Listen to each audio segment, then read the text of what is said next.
Bonjour, dans cette capsule, nous verrons dans un premier temps comment compléter un compte de dépenses pour vous-même ou pour un autre employé, puis dans la deuxième partie, comment en tant qu'approbateur, vous devez en faire l'approbation. Prenez note que la configuration nécessaire a déjà été faite dans la base utilisée pour la démonstration. C'est pourquoi, pour cette partie de configuration, je vous conseille de consulter notre article de la base de connaissances qui contient entre autres une capsule à ce sujet. Pour saisir un nouveau compte de dépenses en tant qu'employé, vous devez aller dans la nouvelle page située dans le menu Paye, Compte de dépenses.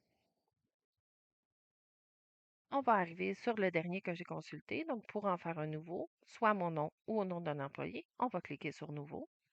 Si vous n'avez pas accès pour le faire en employé, vous n'allez pas avoir cette étape. Vous allez arriver directement dans un nouveau compte de dépenses. Vu que j'ai l'accès, je vais en rentrer un à un autre employé. Donc, celui-ci, je vais cliquer sur Créer.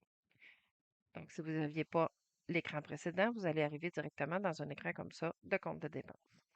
À gauche, dans la section d'identification de l'employé, je vois à qui le compte de dépenses a été attaché. Dans Informations, dans le but du voyage, vous pouvez inscrire une note à votre approbateur ou au service de paie. Puis, c'est dans la section ici des dépenses que nous allons saisir les dépenses que nous souhaitons nous faire rembourser. Pour les besoins de la démonstration, je vais saisir un frais de repas et du kilométrage pour aller chez un de mes clients. Pour ajouter des lignes, on utilise la ligne de saisie qui est ici, qui se termine par une flèche au bout. Pour afficher plus de colonnes, on va faire clic droit dans le tableau, affichage de colonnes, puis on va cocher pour afficher ou décocher pour masquer des colonnes, comme dans toute autre page d'orchestre. Vous pouvez attitrer une dépense à un client spécifique, mais vous pouvez également le relier à un projet ou une référence pouvant être une commande client, un OF, donc un ordre de fabrication ou un équipement. Pour commencer à saisir la compte de dépense, je vais donc saisir la date à laquelle la dépense a été engendrée, donc c'est vendredi. Je vais lier à un client. Puis, je dois ensuite saisir un code d'article. On fonctionne par code d'article parce que chaque article a des taxes et des taux de réclamation ainsi que des comptes de grands livres comptables spécifiques à cet article. Si vous avez besoin d'un article qui ne se trouve pas dans la liste, signalez-le à votre administrateur pour qu'il puisse le créer. Je vais donc choisir Restaurant. On voit que la quantité s'est mise en non modifiable, en lecture seule, ou elle a été gelée. C'est pour que je puisse saisir seulement un montant. Le montant doit toujours être saisi, toute taxe inclus. Vous pouvez ensuite rentrer dans Explication, une explication sur la dépense. Dans le cas présent, je pourrais rentrer par exemple le nom du restaurant pour lequel j'ai engendré la dépense. Vous remarquez que je n'ai pas accès aux colonnes qui suivent, soit sous-total, taxe 1, taxe 2 et compte de grand livre parce que ces informations sont reliées à l'article. Si je veux les changer, je vais devoir choisir un article différent. Cliquez ensuite sur la flèche pour l'ajouter au rapport.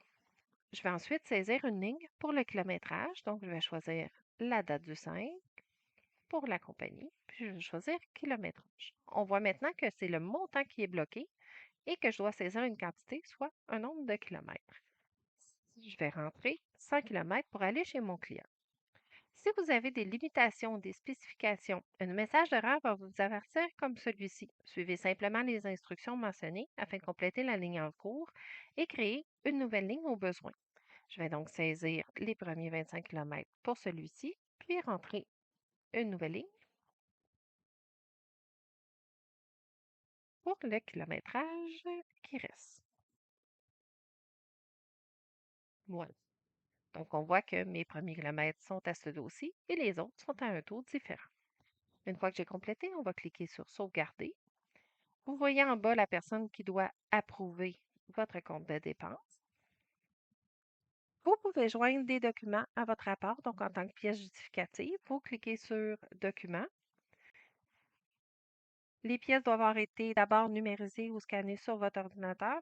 Vous cliquez sur Parcourir, vous allez chercher le document sur votre poste, puis vous cliquez sur Ajouter. N'oubliez pas, le document doit faire partie de la liste du tableau en haut pour qu'il puisse être attaché à votre compte de dépenses. Cliquez ensuite sur Fermer quand c'est terminé, puis Sauvegarder.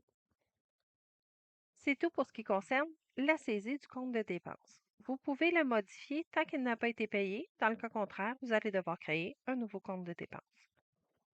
Passons maintenant à l'approbation. Donc, une fois votre compte de dépenses complété, votre approbateur devra l'approuver pour pouvoir procéder au paiement de ce dernier. Il ne recevra pas de courriel mentionnant qu'un compte à approuver. Il va devoir s'assurer d'aller approuver tous les comptes avant que la paye soit traitée. Pour ce faire, il doit aller dans le menu Paye, Mes comptes de dépenses à approuver.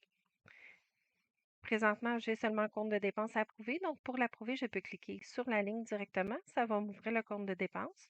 Pour l'approuver, évidemment, vous devez valider les informations qui sont dans le compte de dépenses, s'assurer que tout est correct, puis cliquer sur Approuver. Ça va mettre la date d'approbation. On n'oublie pas de sauvegarder.